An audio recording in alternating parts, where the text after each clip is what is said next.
हे बघा इथं मी कोपऱ्यामध्ये गणपती पूजलेला आहे. त्याला हळद कुंकू वगैरे वाहिले आहे मी. तांदूळ पण हे केलेत मी.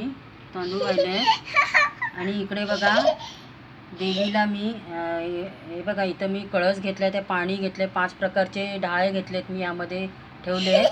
नारळ ठेवलेला आहे मी. वेणी ठेवली आहे. आणि देवीचे वस्त्र हे बघा असं वस्त्र बांधलेलं आहे मी. आणि इकडे फोटो ठेवला आहे. फळं ठेवलेली आहेत मी. तुम्ही केळं 5 फळं ठेवा. मी आता काय आणली नाही आहे, पण 5 फळं ठेवू शकता तुम्ही. मी आपली ही फळं ठेवली आहेत मी. आता माझ्याकडे जी होती तेवढी मी का आणली नाही. मी अशी साधी पूजा केलेली आहे. हे बघा अशी साधी पूजा केलेली आहे. तर तुम्ही करा व्यवस्थित. मी पण केलेलीच आहे मनापासनं व्यवस्थित. मस्त साधी सुधी छान पण अशी वाटते पूजा.